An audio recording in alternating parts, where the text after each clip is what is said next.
주의 보좌로 나가 어떻게 나가야 할까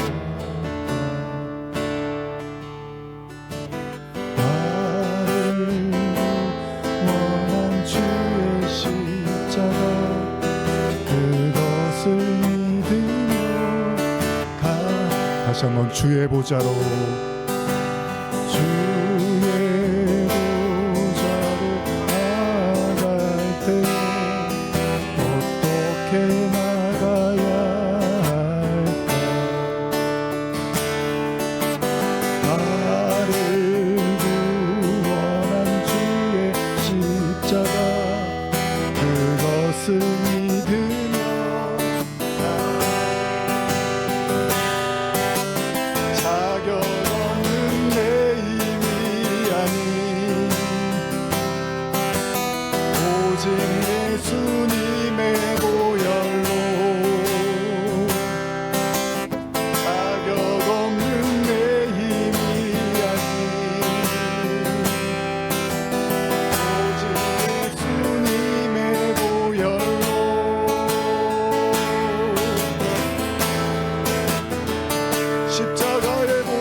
완전하신 사랑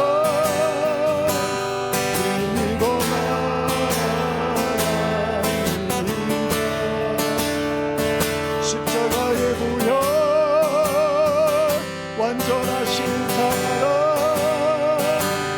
힘입어 내게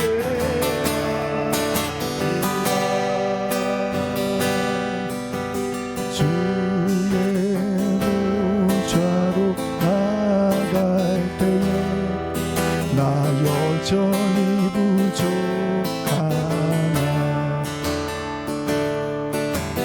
나를 부르신 주의 그 사랑 그것을 믿으며 다시 한번 주의 보좌로 나갈 때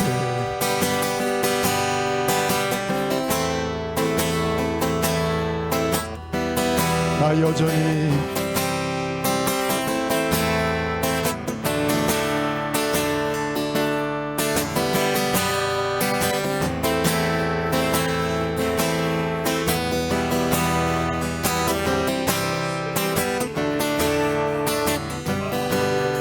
자격 없는 내 힘이 아닌 자격 없는 내 힘이 아닌 오직 예수님의 보혈로 자격 없는 내 힘이 아닌 오직 예수님의 보혈로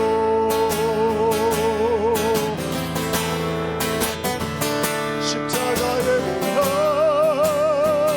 완전하신 사랑 힘입어 나갑니다.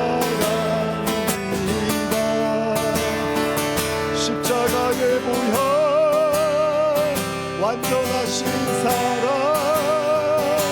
힘입어 예배합니다.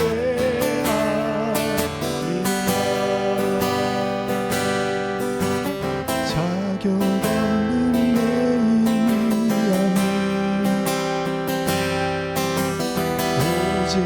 예수님의 보혈로 자격 없는 내 힘이 아닌 오직 예수님의 보혈로 주님을 향하여 우리 손을 들고 십자가의 보혈 완전하신 사랑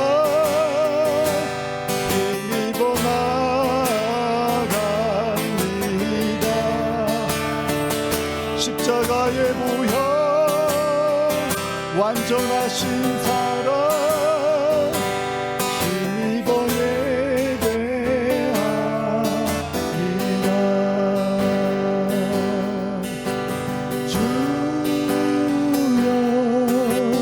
주여 내가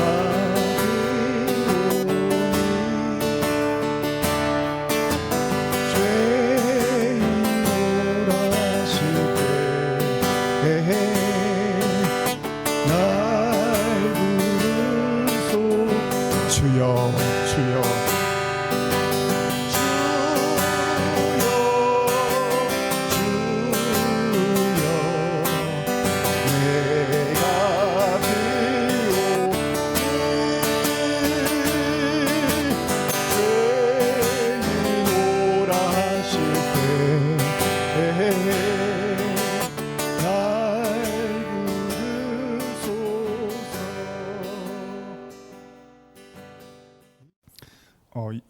오늘 2025년 3월 5일인데요. 오늘 요한계시록 49번째 시간입니다. 저희가 다음 주까지 해서 아마 계시록을 마치게 될 건데 이제 50번 정도 설교를 통해서 마무리하게 될 텐데 오늘 49번째 시간입니다. 계시록 21장 1절에서 4절까지의 말씀을 우리 한번 찾아서 같이 읽어보겠습니다. 요한계시록 21장 1절에서 4절까지의 말씀입니다. 예, 다 찾으셨으면 같이 한번 읽어보겠습니다. 시작. 또 내가 새 하늘과 새 땅을 보니 처음 하늘과 처음 땅이 없어졌고 바다도 다시 있지 않더라. 또 내가 보매 거룩한 성 새 예루살렘이 하나님께로부터 하늘에서 내려오니 그 준비한 것이 신부가 남편을 위하여 단장한 것 같더라. 내가 들으니 보좌에서 큰 음성이 나서 이르되 보라 하나님의 장막이 사람들과 함께 있음에 하나님이 그들과 함께 계시리니 그들은 하나님의 백성이 되고 하나님은 친히 그들과 함께 계셔서 모든 눈물을 그 눈에서 닦아주시니 다시는 사망이 없고 애통하는 것이나 곡하는 것이나 아픈 것이 다시 있지 아니하리니 처음 것들이 다 지나갔음이러라. 다시 한번 우리 이제 요한계시록 21장 여기까지 오시느라고 수고들 많으셨고요. 우리는 드디어 그토록 길고도 험난했던 요한계시록의 대장정을 거의 마무리하는 계시록 21장에 들어서게 됐습니다. 창세기에서의 그 아담과 하와의 범죄로 말미암아 시작된 그 사단과 하나님의 백성과의 전쟁이 결국 이 요한계시록이라는 말씀을 통해서 얼마나 집요하고 끈질기고 또 만만치 않았음을 우리는 충분히 확인했습니다. 창세기에서 계시록에 이르기까지 그 긴 전쟁의 끝을 드디어 여러분과 제가 맞이하게 된 겁니다. 그래서 참 여러분들도 뭐 이 계시록 볼 때마다 그 반지의 제왕 생각이 저도 많이 나는 것이 워낙 그 격렬하고 치열한 전쟁들이 마지막까지도 계속되잖아요. 그런 것처럼 그 전쟁이 있었지만 결국 그 전쟁도 끝을 맞이하게 됩니다. 우리는 지난 시간에 요한계시록 20장에서 천년왕국을 통해서 그 그리스도로 말미암아 구원받은 자들이 그리스도와 함께 왕노릇하는 그 영화로운 시간에 대해서도 나누었고요. 이제 천년이 다 차게 돼서 용이 다시 옥에서 풀려나서 또다시 하나님의 백성을 미혹하고 공격하는 내용에 대해서도 나누었습니다. 물론 이런 말씀을 우리가 현재적으로, 그러니까 단순히 미래적 사건으로만 놓고 본 것이 아니라 현재적 오늘날 우리의 신앙의 관점으로 이해하고자도 했습니다.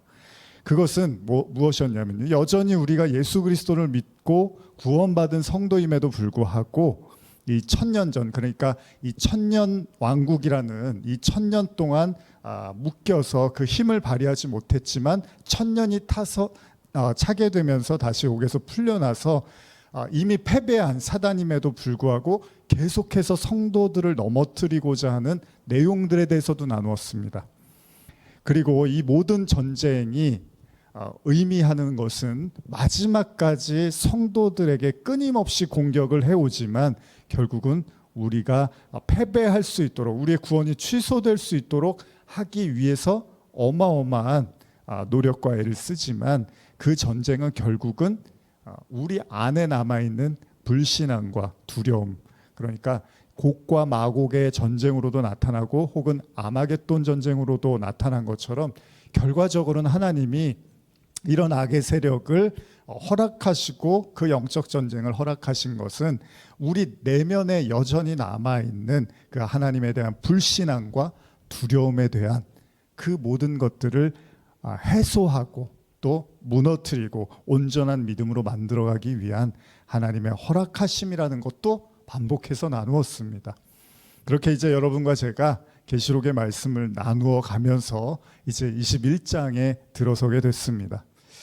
우리는 이 대목에서 성도들의 마음이요, 그러니까 저와 여러분들이 이 계시록의 말씀을 보면서 사실은 좀 부담스럽잖아요. 뭐 전쟁이라든지 심판, 재앙 이런 것들이 반복되다 보면 사실은 계시록을 바라보는 시각이 굉장히 두려울 수 있는데, 그러나 동시에 계시록이 우리에게 말하고 있는 건 이 두려움으로부터 벗어나는 문제가 또한 얼마나 중요한지를 말씀을 통해서 다시금 확인시켜주고 있다는 겁니다. 그러니까 계시록 책 자체가 두렵기도 하지만 사실은 계시록은 그 두려움으로부터 벗어나는 것에 대한 말씀을 하고 있기도 하다는 것입니다. 이게 이제 요한서신을 통해서 강조가 되고 있는데, 우리 잘 아시는 말씀인데 한번 찾아볼까요? 요한일서 4장 18절 19절입니다. 사랑 안에 두려움이 없고 온전한 사랑이 두려움을 내쫓나니 두려움에는 형벌이 있음이라. 두려워하는 자는 사랑 안에서 온전히 이루지 못하였느니라. 우리가 사랑함은 그가 먼저 우리를 사랑하셨음이니라. 제가 현대어로 한번 더 읽어드릴게요. 완전한 사랑으로 우리를 사랑해 주시는 분을 두려워할 필요가 있습니까?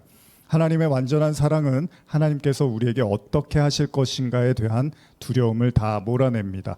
그런데도 우리가 두려워하고 있다면 그것은 하나님께서 하실 일에 대한 불안을 가지고 있음을 말합니다. 그리고 아직도 하나님의 사랑을 충분히 알지 못한다는 증거입니다. 하나님께서 우리를 사랑하셨기 때문에 우리도 그 사랑을 배우게 된 것입니다. 자, 요한이 지금 말하고 있죠. 사랑 안에는 두려움이 없다는 거예요.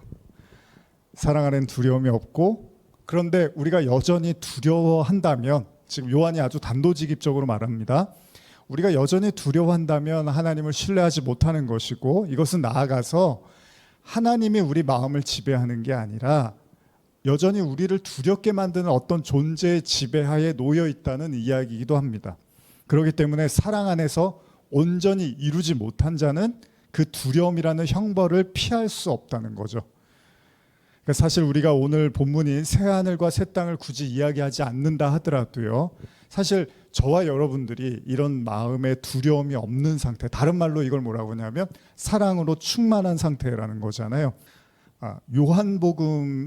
요한복음을 쓴 이제 요한이 요한계시록, 요한 1, 2, 3서도 쓰고 했지만 이제 사랑에 대한 내용이잖아요. 그러니까 요한계시록도 그런 사랑의 관점으로 보면 사실은 사랑에 충만한 상태가 곧 두려움으로부터의 해방이니까 그 두려움이 형벌이란 말이죠. 그러니까 두려움 자체가 형벌을 가지고 오는데 심판이잖아요. 그러면 요한계시록의 심판도 다른 의미에서는 두려움에 대한 심판이니까. 근데 우리를 두렵게 한다는 것은 결국은 그 사랑의 하나님의 지배를 받지 못한 상태니까 결국은 그것이 사단, 그 하나님의 대적자들에 의해서 여전히 내 마음이 지배되고 있는 상태가 될 수 있죠. 근데 반대로 하나님의 사랑으로 충만한 상태, 그러니까 두려움이 없는 상태가 우리가 이제 찬송가에서 잘 부르시는 것처럼 내 영혼이 은총 입어의 그 후렴을 보면 내 주 예수 모신 곳이 그 어디나 하늘나라라는 가사가 있잖아요. 그러니까 그런 가사처럼 내 주 예수가 함께 하시면 그게 하늘나라다. 그것이 다른 의미에서 내 안에 사랑으로 주님이 충만히 계시고 그 두려움으로부터 벗어났다라는 의미로도 볼 수 있다는 거죠. 그만큼 성경은요, 이제 하나님에 대한 사랑을 신뢰하고 그 사랑으로 이제 우리 마음이 충만해질 것에 대해서 강조하고 있습니다. 자, 그런 의미에서 바울이 이런 표현도 쓰고 있는데요. 한번 이것도 찾아볼까요? 로마서 14장 23절입니다. 로마서 14장 23절입니다. 자, 같이 한번 읽어보겠습니다. 시작. 의심하고 먹는 자는 정죄되었나니 이는 믿음을 따라 하지 아니하였기 때문이라. 믿음을 따라 하지 아니하는 것은 다 죄니라. 참 무서운 말씀입니다. 바울이 음식과 관련된 말씀을 하면서 믿음으로 하지 않는 모든 게 다 죄라고 이야기를 해요. 자, 우리가 신앙의 세 가지 요소, 중요하게 바울이 얘기하는 고린도전서 13장을 중심으로 보면 세 가지 요소가 뭐죠? 고린도전서 13장에 나타나는 믿음, 소망, 사랑. 그렇죠. 근데 바울이 뭐라 그러죠? 그 중에 제일이 사랑이라고 말을 한단 말이에요. 그러니까 지금 그 고린도전서, 로마서 지금 읽으신 믿음으로 하지 않는 것이 죄라는 말도 그렇고, 또 사랑 안에 두려움이 없다라는 것도 그렇고요. 결국 또 소망의 말씀도 마찬가지고, 성도는 이제 이 땅에서 믿음, 소망, 사랑 이런 것들을 배워가는 과정 속에 있는 겁니다. 저와 여러분들은 믿음, 소망, 사랑을 이제 우리 내면 속에 충만하게 가지고 가는 거죠.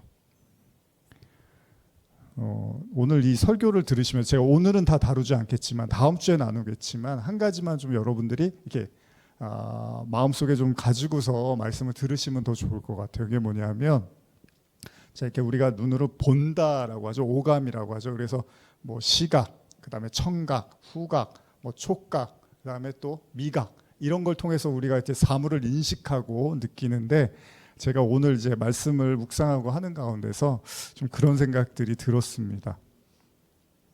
우리가 보통 이렇게 눈에 보이지 않는 것을 실제하지 않는다고 이야기를 하잖아요. 근데 예를 들면 이런 거예요, 여러분. 여러분들이 이렇게 눈에 보고 감지하는 것들 우리가 사물을 존재한다고 믿는데 그러면 여러분들이 하나님을 보신 적이 있나요? 하나님을 보시고 하나님을 이렇게 촉각이라든지 시각이나 청각이나 미각으로 확인해 보신 적은 당연히 없겠죠. 근데 이 얘기를 한번 잘 생각해 보세요. 성경이요. 왜 바울도 예전에 그런 말 하지만 보이는 것은 잠깐이고 보이지 않는 건 영원하다는 말을 하잖아요. 그러니까 이런 생각을 하실 필요도 있어요. 우리가 이렇게 우리는 보는 것이 존재하고 보이지 않는 것은 존재하지 않는다고 생각을 하잖아요. 그런데 실제로는 보이지 않는 것이 존재하고 보이는 것들이 존재하지 않는 것일 수도 있는 거죠. 그러니까 영원의 관점에서 보면. 근데 제가 이 말씀을 왜 드리냐 하면 이제 우리가 소망을 이야기할 때 하나님 나라라든지 뭐 구원이나 사랑에 대한 이야기를 하는데 어느 하나 눈에 보이는 것들이 없습니다. 또 이따가도 제가 나누겠지만 우리가 이전에도 나눴지만 예수님도 하나님의 나라는 어떻게 된다고요? 눈에 볼 수 있게 임하는 것이 아니다라고 얘기를 했어요. 분명히 말씀하시고 하나님의 나라는 눈에 볼 수 있게 임하는 것이 아니요 또 여기 있다 저기 있다고도 못하리니라는 표현을 썼습니다. 자, 그러니까 여러분과 제가 우리는 눈에 보여야지만 존재하고 믿고 있다라고 생각을 하는데 성경의 가르침과 관점은 보이지 않는 것이 존재하고 있고 또 그게 진짜일 수도 있다라는 걸 여러분들이 염두할 필요가 있어요. 왜 사람들이 믿음이 흔들리냐 하면 하나님을 본 적이 없잖아요. 그러니까 여러분도 저도 신앙생활 하지만 하나님을 본 적이 없어요. 근데 뭐 느끼기도 했다고 그러고 감동을 받았다고도 하는데 이제 좀 더 여러분들이 이제 오늘 말씀을 들어가시면서도 한 가지 생각하실 건 과연 눈에 보이는 것만 가지고 그것이 존재하고 보이지 않는 것은 존재하지 않는다고 말할 수 있는 것인가에 대해서 한번 진지한 생각을 하시면서 말씀을 좀 들으셨으면 좋겠어요. 이 얘기는 제가 다음 시간에 좀 더 깊이 있게 나누겠습니다. 자, 어쨌든 간에 우리 성도는요, 이 땅에서 믿음, 소망, 사랑 이런 것들을 깨우쳐가고 배워가는 과정인데요. 자, 어쨌든 간에 이제 모든 전쟁이 다 끝났어요. 모든 악의 세력이 다 이제 파멸을 맞이하게 됩니다. 그리고 우리는 이제 새 하늘과 새 땅이라는 위대한 하나님의 유업을 이제 바라보게 됩니다. 드디어 그 새 하늘과 새 땅이 펼쳐지는 21장을 보게 됩니다. 우리가 이 땅을 살고 있기 때문에 어쩌면 여전히 고대하고 앞으로 들어가게 될 하나님의 나라를 사모하는 수준에서도 생각할 수 있지만 분명한 사실은요.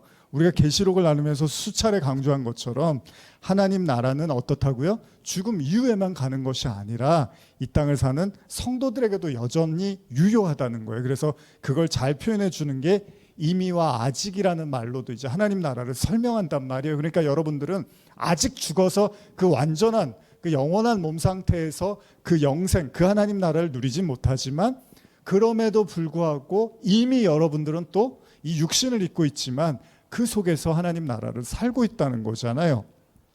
자, 물론 본문에 나타난 시간의 끝을 놓고 봤을 때 그 마지막 때 그리스도의 재림 이후에 나타날 새 하늘과 새 땅, 더 이상 아픔도 없고요, 해도 없고 그냥 모든 것이 완벽한 세상일 거라고 우리가 믿고 싶은 그곳이 마지막 그 시간에 도래할 수도 있지만 그러나 오늘 우리가 나누고자 하는 관점은 오늘 현재 우리에 대한 이야기로 말씀을 또 보고자 하는 것이죠. 유독 장례식장 가면 이제 많이 이 말씀들을 나누죠. 저도 그랬던 것 같은데 한번 21장 4절 한번 더 읽어볼까요? 21장 4절입니다. 시작. 모든 눈물을 그 눈에서 닦아주시니 다시는 사망이 없고 애통하는 것이나 곡하는 것이나 아픈 것이 다시 있지 아니하리니 처음 것들이 다 지나갔음이로라. 이 땅을 살아가면서 겪어야 되는 모든 고통, 이 모든 근원 자체가 사라졌다는 겁니다. 하나님 나라를 그냥 생각만 해도 행복하게 다가오겠죠. 여러분, 아파서 고통받지 않고 더 이상 애통할 일 없고 죽음으로부터 자유한 그곳, 지금 새하늘 새 땅 이야기하면서 모든 고통과 모든 괴로움으로부터 자유로운 곳을 이제 새하늘 새 땅이라고 말하고 있고, 그 영원한 하나님 나라로 성도가 걸어가고 있다고 말을 합니다. 그런데 이 새하늘과 새 땅에 대해서 약간 이제 신학적 견해들이 좀 있어요. 이거 잠깐 설명드릴게요. 지금 계시록 21장의 새하늘 새 땅이요, 이제 과거의 땅, 그러니까 우리가 알고 있는 그 모든 옛 하늘과 옛 땅이 완전히 소멸되고, 그러니까 뭐 지금으로 말하면 지금 이 보이는 세상이겠죠. 이 세상이 완전히 소멸되고 완전히 새로운 어떤 하늘과 땅이 재창조된다는 그런 견해를 소멸설이라고 합니다. 그러니까 우리가 알고 있는 세상이 다 사라지고 완전히 재처럼, 베드로 말처럼 그 뜨거운 불에 다 재처럼 사라져버리는, 그리고 나서 새하늘과 새 땅을 바라보는도다, 이런 표현 쓰잖아요. 그걸 소멸설이라고 하고요. 아니면 우리가 또 알고 있는 또 다른 개념이 뭐냐면 노아의 방주인데, 그게 뭐냐면 기존의 창조를 회복시키는 거예요. 그러니까 죽어져 있고 상해 있던 걸 회복시키고 다시 새롭게 하는 상태에서 완전히 소멸되는 것이 아니라 기존 세계와 일정 부분 연관을 가지고 새 창조를 한다는 갱신설이 있습니다. 여러분들 어떤 생각을 하실지 한번 생각해 보십시오. 물론 나름대로 견해 차이가 있을 수는 있습니다. 하나님의 죄로 인해서 타락한 세상을 사단의 멸망과 아울러서 함께 옛 세상을 소멸시키고 완전히 새로운 세상을 재창조하신다는 의미도 그럴듯해 보이고요. 동시에 노아 방주 사건처럼 죄악이 관영한 이전의 세상을 물로 다 쓸어버리시고 그 자리에서 다시 노아와 그 식구들, 그 8식구들을 다시 새롭게 출발시키시잖아요. 그래서 완전한 옛 세상의 소멸이 아니라 일정 부분 그 연장선에서 회복하고 갱신한다는 의미도 나름 일리가 있을 수 있습니다. 그런데 저는 오늘 말씀을 통해서요, 단순히 계시록의 마지막에 등장하는 새하늘과 새 땅이 참 좋아요, 대단해요, 너무 가고 싶어요, 그렇게 이야기하고 싶은 건 아닙니다. 그렇게 얘기하면 할 얘기가 없어요. 여기서 끝내야 돼요. 우리 그런 좋은 세상으로 갑시다. 장례식 때도 이제 그렇게 설교하잖아요. 이제 좋은 곳으로 가셨으니까 우리도 그 새하늘 새 땅을 바라보며 열심히 살다가 마지막에 갑시다. 이렇게 설교하면 더 할 얘기가 없습니다. 그런 얘기를 오늘 나누고 싶은 건 아닙니다. 물론 그런 소망을 가지고 살아야 합니다. 그러나 오늘 살아가는 우리에게 이 새하늘과 새 땅이 단순한 소망의 차원을 넘어서 분명히 우리에게도 말씀하시는 뜻이 있을 거 아니에요. 그걸 여러분과 나누고 싶은 겁니다. 다시 한번 계시록 21장 2절을 한번 더 읽어볼까요? 계시록 21장 2절입니다. 시작. 또 내가 보매 거룩한 성 새 예루살렘이 하나님께로부터 하늘에서 내려오니 그 준비한 것이 신부가 남편을 위하여 단장한 것 같더라. 지금부터 제가 여러분께 말씀드리는 내용은 이미 계시록을 나누면서 여러 차례 반복한 내용이기도 합니다. 그러나 21장에서 완전히 그 내용들이 이제 정리가 되고 분명해지는 내용이기도 합니다. 그러니까 여러분들이 지금까지 들으신 내용을 잘 기억해 두시고 오늘 본문을 통해서 이제 여러분들이 좀 확증하셨으면 좋겠어요. 자, 지금 보시면요, 21장을 읽으셨는데 예를 들면 거룩한 성 새 예루살렘이 드디어 나타나고 있습니다. 21장 2절에. 그리고 하나님께로부터 하늘에서 내려온다라는 말을 해요. 근데 여기에 무슨 표현이 나오냐면 신부가 남편을 위해서 단장한 것 같더라, 이런 말이 나와요. 잘 보세요. 내가 보매 거룩한 성 새 예루살렘이 내려오는데 하나님께로부터. 그런데 뭐라고 말하냐면 신부가 남편을 위해서 단장한 것 같다라고 표현을 하고 있습니다. 이해 가시나요?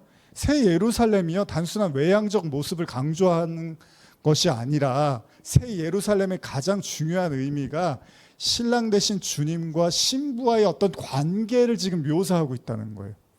여러분, 무슨 예루살렘이 신부처럼 생겼어요? 그게 무슨 말이에요?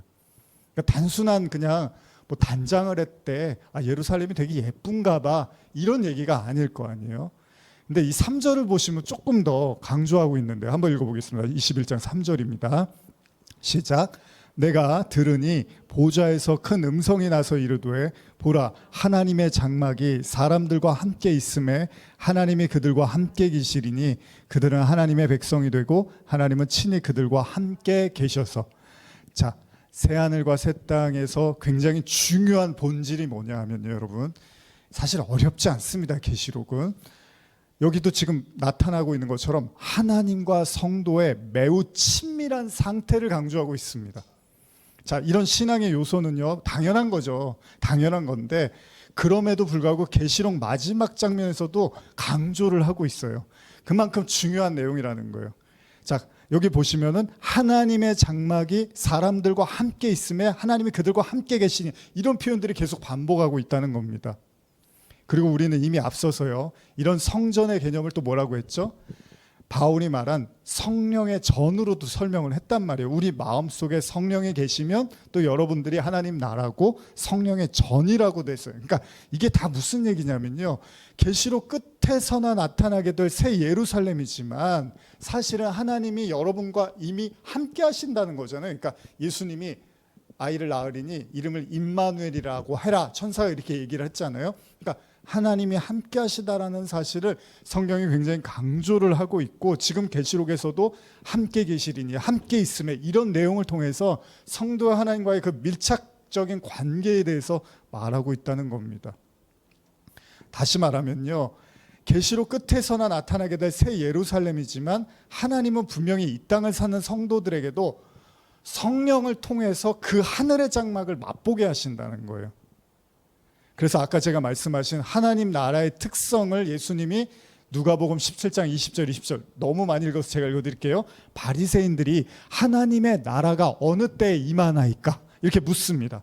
예수께서 대답하여 이르시되 하나님의 나라는 볼 수 있게 임하는 것이 아니에요. 이게 굉장히 중요한 거예요. 볼 수 있는 게 아니라는 거예요. 또 여기 있다 저기 있다고도 못하리니 하나님 나라는 너희 안에 있다라고 이야기를 합니다. 여기 너희 안에는 두 가지입니다. 여러분 가운데라고도 해석을 하지만 사실 원어를 보면 너희 내면, 너희 안에 있다라고 해석을 합니다. 자, 하나님 나라는 볼 수 있는 게 아니래요. 그러니까 예수님이 지금 말씀하신 거예요. 저기 있다 여기 있다 이런 개념이 아니라는 거예요. 이 말씀에서 분명한 사실은 뭐죠? 하나님 나라는 단순히 눈에 보이는 어떤 공간이나 장소의 개념이 아닌, 그걸 넘어서는 어떤 것이라는 거예요. 그래서 예수님이 마지막에 하신 말씀이 하나님 나라는 너희 안에 있다라고 말씀을 하신 거죠. 그래서 이걸 제가 베드로가 뭐라 그러죠? 너는 택한 족속이요 왕 같은 제사장이요 거룩한 나라요, 이렇게 되는 거예요. 그리고 회개하라 천국이 가까웠다라고 하는 것도 예수 그리스도 당신을 말씀하시는 거고, 동시에 당신 안에 계시는 아버지, 내 안에 아버지 있다고 하셨잖아요. 그 개념에서의 하나님 나라도 또 선포하셨단 말이죠. 자, 그렇다면 오늘 우리가 완성된 새하늘과 새 땅을 보면서 단순한 호기심으로 상상하고 고대하는 차원을 넘어서서 분명히 우리 시간 속에서도 하나님 나라는 존재하고 있고, 다름 아닌 바울의 말처럼 자, 여러분과 제 안에 성령이 계시면 성령의 전이라고 말한단 말이에요. 성전이라고 한단 말이에요. 이걸 여러분들이 잘 염두하시고 이제 오늘 말씀을 들으시면 되고, 이미 또 저희가 많이 반복을 했습니다. 근데 그게 다른 말로 뭐예요? 하나님이 여러분들 안에 성령으로 계신다는 건 다른 말로 뭐죠? 하나님과의 친밀하고 밀접한 관계라는 거잖아요. 그러니까 신랑을 기다리는 열 처녀의 비유의 핵심이 뭐였다고요? 기름이었죠. 기름. 자, 기름을 가졌느냐 가지지 않았느냐의 문제가 신랑이 왔을 때 혼인을 하느냐 하지 못하느냐의 문제였던 거예요. 이미 19장에서 우리는 혼인잔치도 나누었습니다. 그때도 얘기를 나눴지만, 이걸 다른 관점에서 보면 우리 내면에 성령이 계시는가 그렇지 않은가에 대한 문제로도 이해할 수 있다는 겁니다. 그러니까 주님의 신부가 될 자들이 누구라고요? 하나님의 성령, 그 기름을 가지고 있느냐, 그리고 그 기름을 가진 자들이 바로 하나님의 전, 하나님의 함께하는 자들이고, 또 아울러서 그들이 하나님의 나라이니까 그 하늘, 새 하늘과 새 땅이 허락된 자들, 그 영원, 그 시간의 끝에 올 그 새 하늘과 새 땅도 있지만 이미 이 땅을 살면서 새 하늘과 새 땅이 뭡니까? 하나님 나라잖아요. 그런 관점으로 보면 이 땅에서도 우리가 하나님 나라를 소유한 백성이 된다라는 거잖아요.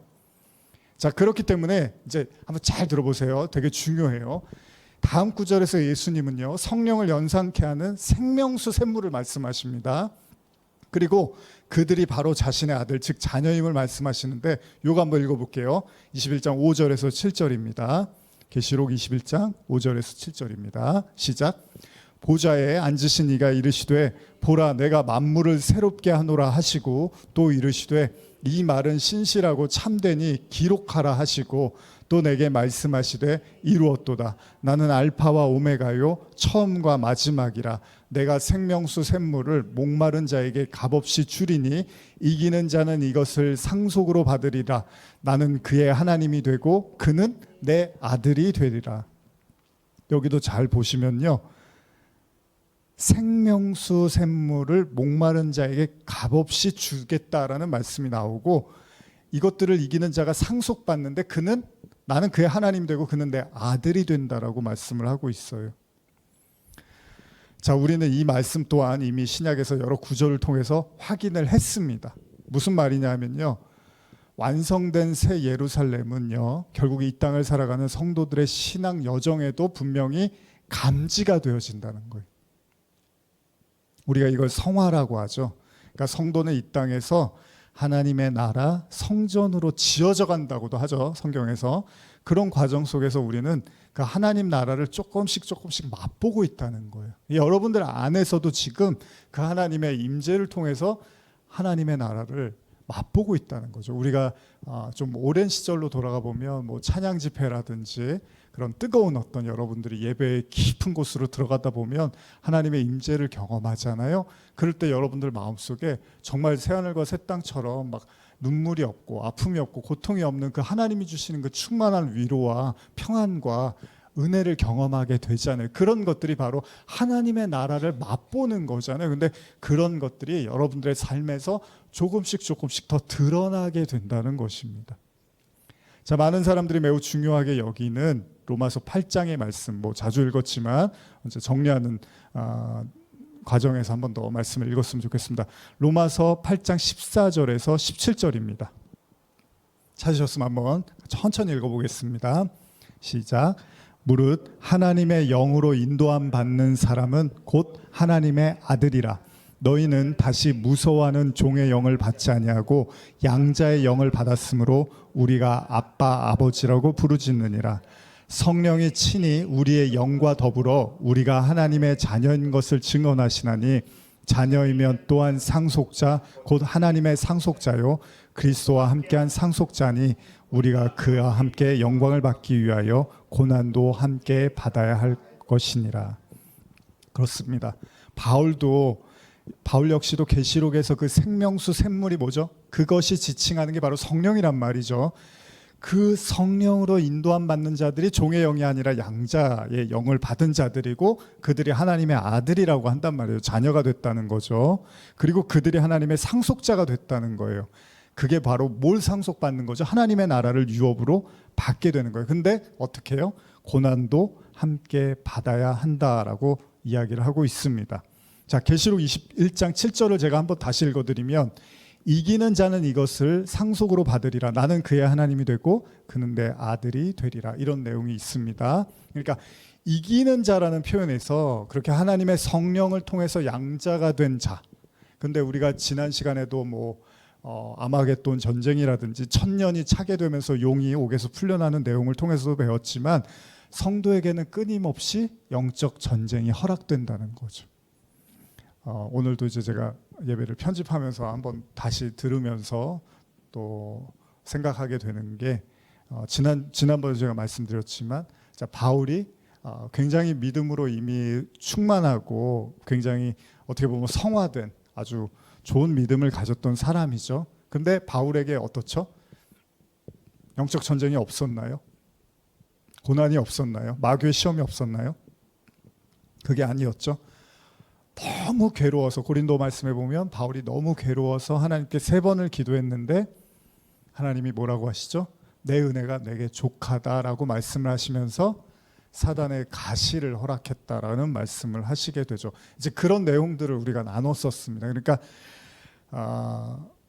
바울과 같은 그런 믿음의 어떤 성숙한 온전한 믿음을 가진 자 같아도 하나님은 사단의 가시를 바울에게 허락하심으로써 여전히 그 영적 전쟁 속에 있게 하셨다는 겁니다. 그런데 그것이 그냥 하나님이 뭐 재미삼아 바울을 괴롭히기 위한 것이 아니라 하나님의 상속자가 되기 위해서 거쳐야 될 여전한 그 시험과 싸움, 전쟁이 존재했다라는 걸 보여주는 거죠. 자, 성경은요 멸망받을 자들에 대한 언급도 하고 있는데 계시록 21장 8절 한번 읽어보겠습니다. 계시록 21장 8절입니다. 시작. 그러나 두려워하는 자들과 믿지 아니하는 자들과 흉악한 자들과 살인자들과 음행하는 자들과 점술가들과 우상 숭배자들과 거짓말하는 모든 자들은 불과 유황으로 타는 못에 던져지리니 이것이 둘째 사망이라. 자, 이제 멸망에 대한 이야기를 하고 있는데 이 둘째 사망은 이미 지난 시간에 나눴죠. 다시는 이제 성도들은 두 번째 사망을 겪지 않습니다. 그런데 두 번째 사망에 처하게 된 자들은 이제 영원히 멸망을 받은, 그러니까 이제 죽었는데 또 죽는 거잖아요. 그런데 성도는 어떻죠? 살아서 예수 그리스도를 통해서 부활에 이르게 되고 또 죽음, 육신의 죽음 이후에 또다시 이제 영원한 생명을 누리게 되는 거예요. 그들은 사망과 무관한 자가 됐다는 겁니다. 그런데 그 두 번째 사망에 처하게 되는 그 시작을 알리는 구절이 다름 아닌 앞서 말한 두려워하는 자들과 믿지 않는 자들로 이렇게 언급이 되고 있어요. 자, 우리가 그냥 지나칠 수 없는 대목인데요. 제가 이미 서두에도 말씀드린 것처럼 두려움과 믿음에 대한 이야기를 했지만 나머지 모두가 동의할 만한 죄는 그렇다 쳐도요, 두려움과 믿음이 없는 것에 대한 부분은 우리가 생각해 볼 필요가 있다는 겁니다. 다시 말하면 성도의 멸망의 증상은 두려움과 믿음 없음이라는 거잖아요. 그러니까 저와 여러분들이 물론 이것이 우리의 영적 전쟁의 근거와 이유이기도 하지만 다른 관점에서 보면 이 두려움과 믿음 없음에 대해서 하나님이 계속해서 성도를 연단시키고 있다라고도 봐야 된다는 겁니다. 한번 여러분과 저도 이 부분에 대해서 생각해 볼 필요가 있는 거죠. 두려움. 그러니까 이게 그냥 지나칠 문제는 아닙니다. 초조하고 두렵고 불안하고 물론 이제 기질적으로나 그럴 수 있는데 이건 사실 이제 죽음이라는 죄와 심판과 죽음에 대한 문제인데 이 부분에 대해서 저와 여러분들도 항상 깊이 또 생각해 볼 필요가 있습니다. 자, 계속 계시록 21장 9절 10절 한번 읽어보겠습니다. 계시록 21장 9절 10절입니다. 시작.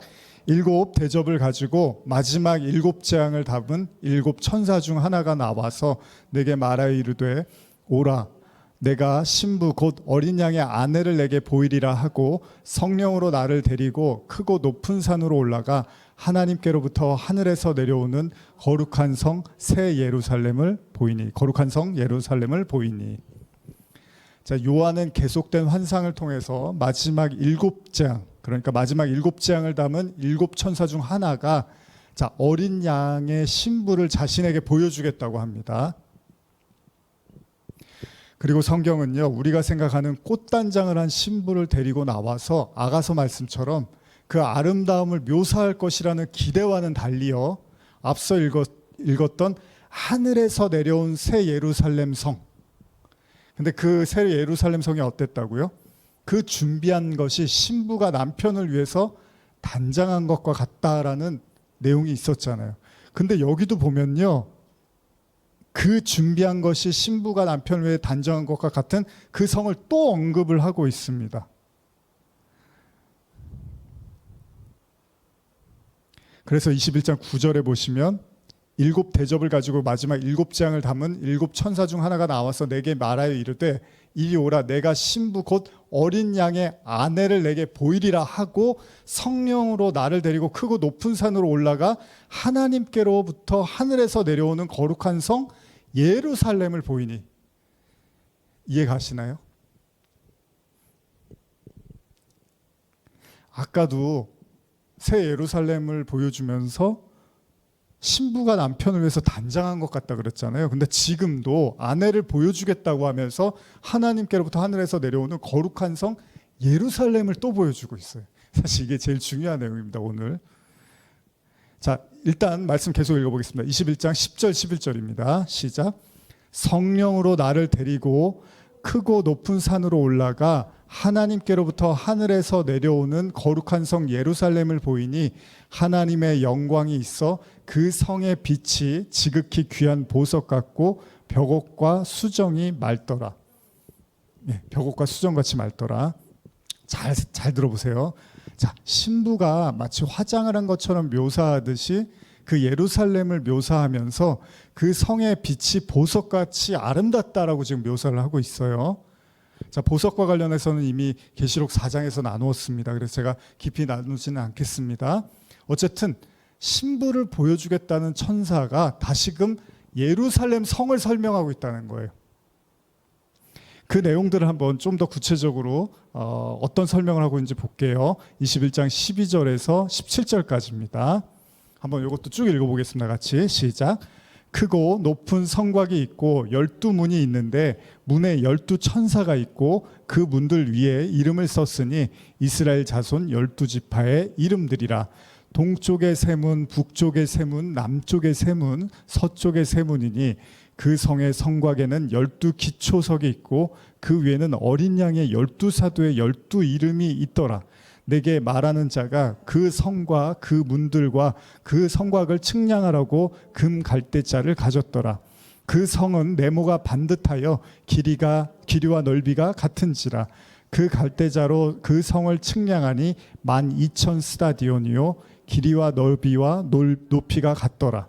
그 성곽을 측량함에 144규빗이니 사람의 측량 곧 천사의 측량이라. 뭐 이렇게 쉽지 않아 보이는 내용입니다. 근데 잘 들어보시면 또 어렵지도 않습니다. 지금 그 성을 보여주겠다고 예루살렘 성, 거룩한 성 예루살렘을 보여주면서 21장 12절부터 설명을 하고 있는 거예요. 자, 우리가 이 말씀을 이제 완성된 나중에 예루살렘 성전의 모습으로 이해할 수도 있습니다. 그러니까 우리가 그냥 나중에 이제 뭐 그 예루살렘 성전처럼 뭐 솔로몬 성전이라든지 그런 성전의 모습이 이렇게 생겼나 보다라고 이해할 수도 있습니다. 그런데 제가 아까도 말씀드린 그러면 별 의미가 없어요. 그래 마지막 때 예루살렘 성전이 이렇게 생겼대. 보석이 있고 크기가 얼마고 사이즈가 어떻게 된대 라고 하면 더 이상 저희가 거기에 대해서 얘기할 게 없습니다. 그런데 이걸 현재적인 관점에서 보면 이제 할 얘기들이 생기는 거죠. 자, 오늘날 우리의 신앙의 관점에서 보면요. 자, 한번 잘 들어보세요. 요한에게 천사가 그리스도의 신부를 보여주겠다고 해요. 누구를요? 신랑을 보여주는 게 아니라 신부를 보여주겠다고 하는 거예요, 지금. 신부는 누구죠? 신부는 누구죠? 여러분들이잖아요. 신랑은 그리스도니까. 근데 신부를 보여주겠다고 하면서 자꾸 거룩한 성 예루살렘 얘기를 해요. 그러면서 보석이 어떻고 문이 어떻고 뭐 이런 얘기를 하고 있단 말이에요. 이상하지 않습니까, 여러분? 그리고 거기에 구약의 12지파와 12사도, 신약의 12사도를 언급하면서 그 문에 대한 성곽을 또 측량하고 문 얘기를 하면서 그 측량의 결과로 144를 또 언급을 해요. 그렇죠? 그래서 그 성곽을 27절 보면 그 성곽을 측량함에 144규빗이니 사람의 측량 곧 천사의 측량이라 이런 말씀이 나오고 있습니다. 자, 근데 우리가 이미 이 144에 대해서는 구약의 12지파 그리고 신약의 12제자에서 12 곱하기 12로 하나님의 아들 백성 자녀로 이해했단 말이에요. 그러면 144에다가 1000을 곱하면 뭐죠? 14만 4천이 되는 겁니다. 그러니까 그럼 그 14만 4천을 요한계시록 7장으로 넘어가 보면 하나님의 인침을 받은 자들이란 말이에요. 근데 그 인침을 받은 자가 인침을 받았다는 게 뭐죠? 성령으로 인치셨다는 얘기란 말이죠. 그러니까 자녀된 자, 백성된 자 그런 144, 14만 4천을 또 연관시켜서 생각할 수 있습니다. 그러니까요, 여러분. 천사가 요한에게 단순히 신부를 보여주겠다고 하고 그럼 어떻게 해야 돼요? 화장을 곱게 하고 예쁜 드레스를 입은 그런 여인이 나와서 참 예쁘구나. 요한이 봐도 참 신부가 예쁘구나. 저렇게 해야지 신부가 될 수 있는 거구나. 예수님의 신부가 되려면 이래야 되는데 자꾸 예루살렘 성을 이야기하는 거예요. 그리고 14만 4천을 떠오르게 하는 성곽의 길이를 언급한다라는 거죠. 근데 그게 뭐였어요? 하나님의 인치심을 받은 자, 베드로의 이야기처럼 택하신 족속이고 왕같은 제사장, 거룩한 나라가 또 된 자들이란 말이에요. 그리고 이들을 다른 말로 뭐라고 하냐면 하나님의 장막이 함께 하시는, 또 새 예루살렘을 아까 표현할 때 하나님이 장막이 함께 한다 그랬잖아요. 근데 그들을 이제 주님의 신부로 지금 설명을 하고 있는 거죠. 무슨 이야기인지 아시겠나요? 그러니까 주님의 신부라고 했을 때 여자를 데리고 나온 게 아니라 자꾸 하나님의 백성을 연상케 하는 어떤 단어들을 쓰고 있다는 거예요. 그리고 예루살렘 성도 그렇고요. 그렇기 때문에 17절에서 이 144규빗을 뭐라고 하냐면 사람의 측량, 곧 천사의 측량이라는 말을 하고 있습니다. 자, 그러면 이미 계시록에서 나눈 또 다른 의미가 있죠. 계시록 13장에서 666을 말할 때 뭐라 그러죠? 짐승의 수, 사람의 수라고 말해요. 여기서도. 그런데 144규빗을 여기서는 천사의 측량, 사람의 측량 또 이렇게 쓰고 있는 거예요.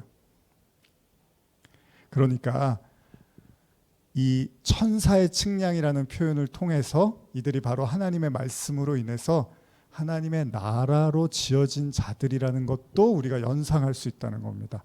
자, 좀 더 제가 구체적으로 말씀드릴게요. 여기 중요한 사항이 한 가지 있는데, 자, 21장 16절을 보시면요. 다시 한번 읽어볼까요? 21장 16절입니다. 시작. 그 성은 네모가 반듯하여 길이와 너비가 같은지라. 그 갈대자로 그 성을 측량하니 12,000 스타디온이요 길이와 너비와 높이가 같더라. 이런 말이 있습니다. 그렇죠?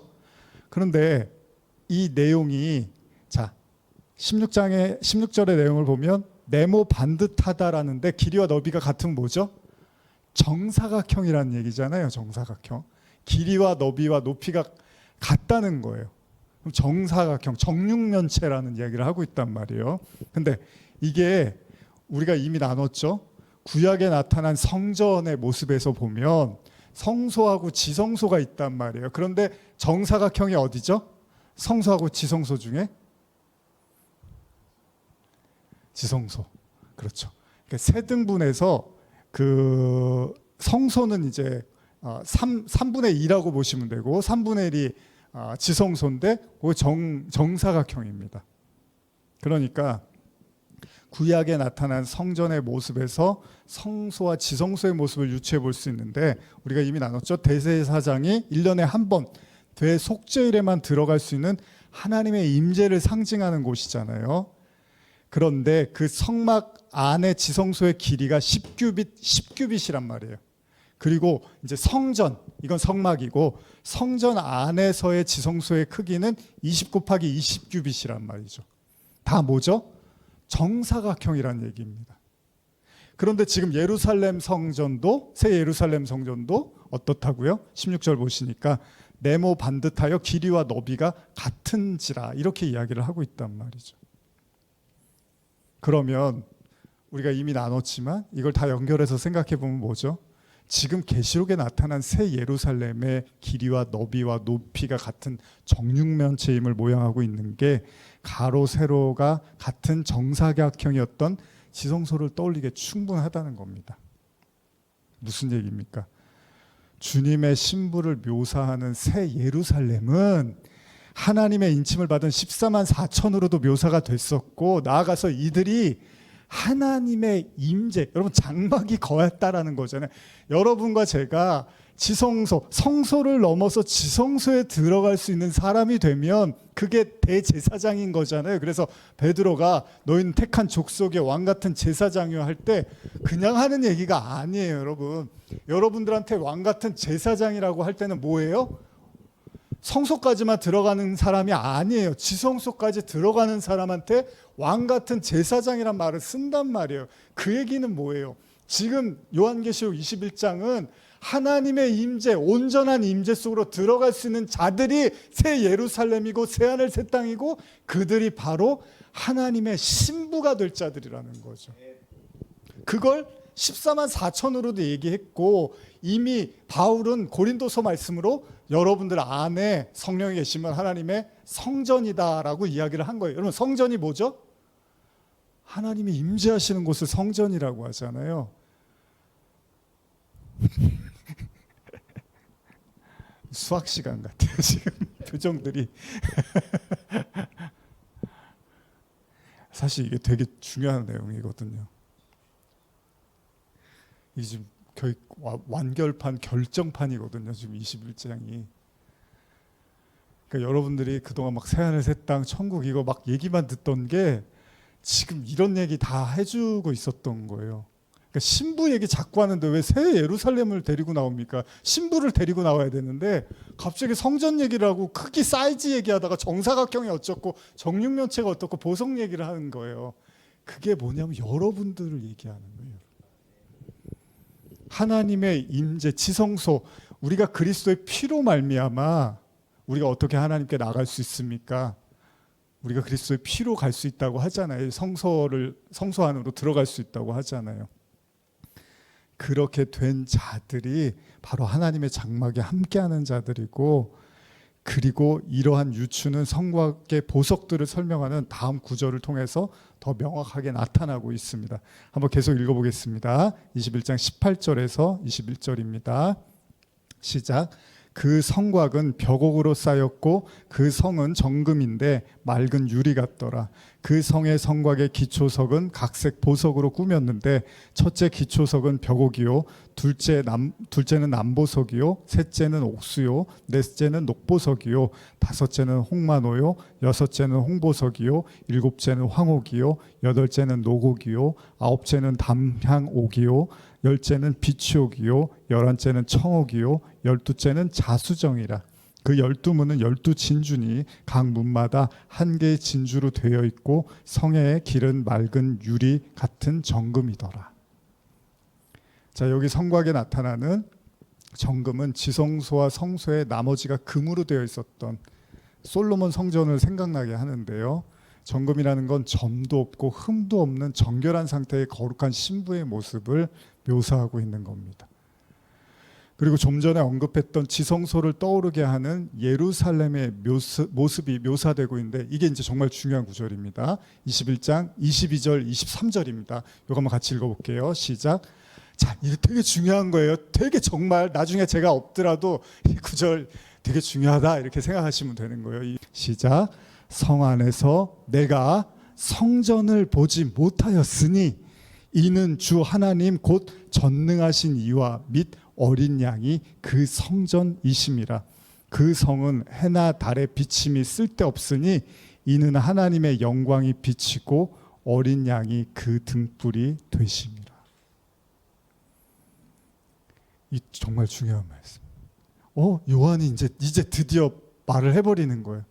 내가 성 안에서 지금 계속 예루살렘 성 얘기하고 있었잖아요. 그런데 막상 성 안에 보니까 성전을 보지 못했대요.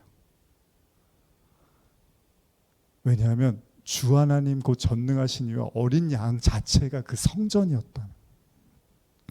그 성은 해나 달의 비침이 쓸데없으니 이는 하나님의 영광이 비치고 어린 양이 그 등불이 되심이라. 제가 그래서 이전에 요즘 이제 요한복음 설교할 때 잠깐 언급을 드렸지만, 예수님이 예루살렘 성전을 바라보시면서 자, 이 성전을 헐라 내가 사흘 만에 일으키리라라고 말씀하시고 괄호하고 뭐라고 했죠? 예수님은 성전된 자기 육체를 가리켰다고 말씀을 하신 게, 자, 그런데 예수님이 십자가에서 죽으시고 예루살렘 성전이 다시 일어났나요? 무너졌다가 다시 세워졌나요? 아니면 AD 70년에 예루살렘 성전이 무너졌잖아요. 근데 예수님이 죽으시고 부활하시고 승천하신 다음에 그 무너졌던 성전이 사흘 만에 다시 일으켜졌나요? 지금까지도 안 일으켜졌습니다. 그래서 제3성전을 짓는다는 얘기들을 하는 거잖아요. 근데 그렇게 하는 게 아니에요. 거기다 또 지으면 안 되는 거예요, 사실은. 이 성전을 헐라 그랬잖아요. 그리고 내가 사흘 만에 다시 일으키겠다고 한 그 성전이 뭐냐 하면 여러분과 제가 계시록 내내 말했던 여러분들 마음 안에 있는 그 성령의 전으로 우리를 세우시겠다는 거고, 지금 요한계시록은 그렇게 여러분과 제가 성령의 전이 된 상태에 대해서 지금 계시록 말씀을 통해서 묘사해 주고 있는 거라는 거예요. 그러니까 우리가 이거를 그냥 하나님이 내 안에 계시니까 내가 성령의 전이래, 이런 차원이 아니라 진짜 하나님의 영이 여러분들, 하나님이 임하셨다는 게 보좌가 여기 있다는 거 아니에요. 하나님의 보좌로 여러분들 안에 임하셨다는 거잖아요. 그걸 예수님이 하나님 나라가 여러분들 안에 있다고 하는 거고, 그걸 지금 상세하게 요한계시록에서 요한이 묘사해 주고 있는 거고, 여러분들 안에 이미 하나님의 전으로 임하셨다는 것까지도 언급하고 있는 거죠. 그게 이미와 아직 속에서 이 땅을 살고 있으면서도 우리 안에 이미 거하시는 그 하나님의 성령의 전을 지금 예루살렘을 통해서, 새 예루살렘을 통해서도 말씀하고 계시다는 겁니다.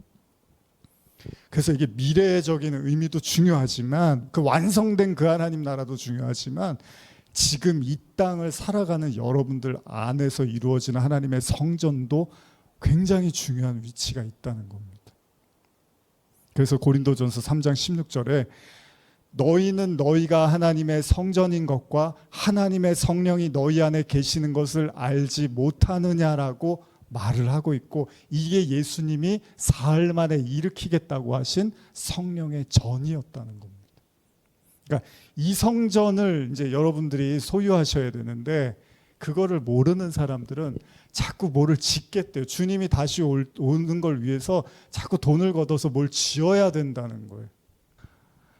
여러분들 안에 성령으로, 그리스도의 영으로 오셨다는 거죠. 계시록의 새 예루살렘은요, 절대 오늘을 살아가는 우리와 전혀 무관하지 않음을 바울도 말해주고 있는 거죠. 이 땅에서 우리는 여전히 불완전한 모습으로 살고 있습니다. 분명 하나님은 성령을 통해서 그럼에도 불구하고 우리 안에 역사하신다는 거예요. 그렇기 때문에 우리는 새하늘과 새 땅을 바라보면서 동시에 이 땅에서도 여러분과 저의 내면에서 신앙의 여정을 통해서 만들어 가시는 그 하나님의 나라, 우리 안에 성령의 전을 주목해야 될 필요가 있다는 겁니다. 여러분, 계시라는 건요, 미래의 일을 이야기한다는 의미도 있지만요, 동시에 감추인 것을 드러낸다는 의미가 있다는 거죠. 무슨 말이냐면요, 우리가 이 땅에서 말씀과 믿음을 통해서 여러분들 안에 계시는 그리스도가 나타나야 되는 거죠. 그래서 지난번에도 제가 말씀드렸지만, 열처녀에 비유해서 기름을 가진 처녀들은 등불을 켰단 말이에요. 근데 기름이 없는 처녀들은 예수가 왔는데 등불을 켜지 못했어요. 이 말씀이 시사하는 바가 뭐였죠? 하나님, 기름은 이제 하나님이 주시는 성령이니까 하나님의 그 기름으로 그리스도를 밝히 여러분들이 찾아내는 거죠. 나타내는 거죠. 그러나 그 기름이 없으니까 예수가 옆에 왔는데도 깜깜해서 신부들이 보지를 못했다는 거예요. 무슨 얘기냐면, 성령의 가장 중요한 사역은 그리스도를 여러분들에게 보게 하고 믿게 하고 드러내게 하신다는 거죠. 그러니까 그 신앙의 모든 과정과 모든 연단과 모든 훈련을 통해서 뭐를 깨달아야 되냐면, 그리스도, 여러분들 안에 있는 그 그리스도를 밝히 드러내야 된다는 거죠. 그래서 고린도전서 13장 11절 12절 한번 읽어볼까요? 고린도전서 13장 11절 12절입니다.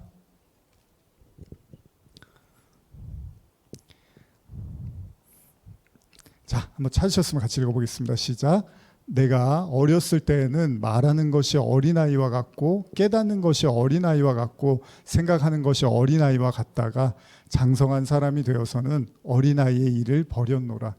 우리가 지금 거울로 보는 것 같이 희미하나 그때에는 얼굴과 얼굴을 대하여 볼 것이요 지금은 내가 부분적으로 아나 그때에는 주께서 나를 아신 것 같이 내가 온전히 알리라. 계시록은 완성된 새하늘과 새 땅의 새 예루살렘에 대한 모습, 그리고 빛으로 가득 차고 있다는 사실을 보여주고 있습니다. 하나님의 영광만 가득 차 있다는 거예요. 그냥 그 영광의 빛만 가득 차 있다고 설명하고 있습니다. 이것도 한번 읽어볼게요. 계시록 21장 23절에서 27절입니다. 시작. 그 성은 해나 달의 비침이 쓸데없으니 이는 하나님의 영광이 비치고 어린 양이 그 등불이 되심이라. 만국이 그 빛 가운데로 다니고 땅의 왕들이 자기 영광을 가지고 그리로 들어가리라. 낮에 성문들을 도무지 닫지 아니하리니 거기에는 밤이 없음이라. 사람들이 만국의 영광과 존귀를 가지고 그리로 들어가겠고 무엇이든지 속된 것이나 가증한 일 또는 거짓말하는 자는 결코 그리로 들어가지 못하되 오직 어린 양의 생명책에 기록된 자들만 들어가리라. 요한복음 1장에 보시면 생명이 뭐라 그러죠? 생명이 있었으니 그것은 사람들 안에 빛이라고 하죠. 그거 한번 찾아보고 이제 마무리하겠습니다. 요한복음 1장 다 연관이 돼 있는 겁니다. 여러분 말씀들이 요한복음 1장 우리 자주 읽었던 말씀이죠. 요한복음 1장에 보시면은 자 1장 1절부터 한번 같이 천천히 읽어보겠습니다. 태초에 말씀이 계시니라. 이 말씀이 하나님과 함께 계셨으니 이 말씀은 곧 하나님이시니라. 그가 태초에 하나님과 함께 계셨고 만물이 그로 말미암아 지은 것이 하나도 그가 없이는 된 것이 없느니라. 그 안에 생명이 있었으니 이 생명은 사람들의 빛이라. 5절까지요. 빛이 어둠에 비치되 어둠이 깨닫지 못하더라. 여러분과 저는 원래 어둠에 있었던 사람들이에요. 그래서 빛이 왔는데 깨닫지를 못했어요. 그런데 이제 그 빛이 우리 안으로 들어온 거예요. 여러분들 안으로 성령으로 들어가니까 계시록 마지막에 뭐라고 해요? 해나 달에 그 비춤이 쓸데가 없고 오직 하나님의 영광만 비추면서 심지어는 뭐라 그럽니까? 밤이 없음이라라고 이야기를 하는 거예요. 그걸 뭐라고 해요? 다른 말로 빛의 자녀라고 하는 거예요. 요한이 그런 말 하잖아요. 너희 이제 빛의 자녀라고. 그 빛이요. 뭐 밤이 뭐 예수 믿으면 밤이 없어지고 맨날 잠 안 자도 나같이 산다는 얘기, 우리 그런다는 얘기가 아니라 그 안에 빛이 있어서 그 생명이 있어서 그게 죽음이 없다는 얘기고 어둠이 없다는 얘기고 생명만 있다는 얘기죠. 거기에는 밤이 없습니다. 바로 여러분들 안에 있는 그 빛이 생명이고 그 빛이 구원이고 하나님의 임재고 다 같은 얘기예요, 사실은. 근데 여기서 이제 중요한 건 뭐냐면 결국 하나님과 나와의 밀착, 친밀감을 얘기하는 겁니다. 예. 하나님의 장막이 그들과 함께 하신다는 이 내용입니다. 하나님의 집. 그래서 다윗이 여호와는 나의 목자시오 하면서 뭐라고 하죠? 나의 평생의 선하심과 인자하심이 나를 따르리니 내가 여호와의 집에 영원히 거하리로다. 그 집, 그게 나 죽어서 이제 천국 가야지 그런 의미도 있지만 그 주님이 내 안에서 이 안에서 성전으로 임하셨구나, 내 안에 오셨구나라고 고백하고 있는 거죠. 하나님의 지성소로 들어가는 자, 그리스도의 보혈 외에는 어떤 가능케 하는 것이 없습니다. 오로지 그리스도의 보혈로 그 지성소 안에 들어가서 하나님의 임재 속에 들어가는 자, 그건 그들이 바로 하나님의 백성이고 새하늘과 새 땅을 또 맞이하게 될 하나님의 인치신 자들이기도 하다는 겁니다. 마무리하면서 이 모든 걸 가능케 하는 건 그리스도의 십자가, 그리스도의 보혈밖에는 없습니다. 그리고 그것은 저와 여러분들의 진정한 회개를 통해서만 가능하다는 것도 우리는 기억해야 할 것입니다. 초막이나 궁궐이나 내 주 예수 모신 곳이 그 어디나 하늘나라. 그러니까 계시록 말씀도 절대 어렵지 않습니다. 여러분과 하나님이 동행하시면 바로 여러분들이 하나님의 임재 나라라는 사실을 기억하시기 바랍니다. 기도하시겠습니다. 하나님 아버지, 오늘 21장 말씀을 나누면서 우리 안에 계시고 우리와 함께 하시고 우리와 영원을 동행하실 그 주님, 바로 그 신부, 우리가 주님의 그 신부임을 또한 보게 되었습니다.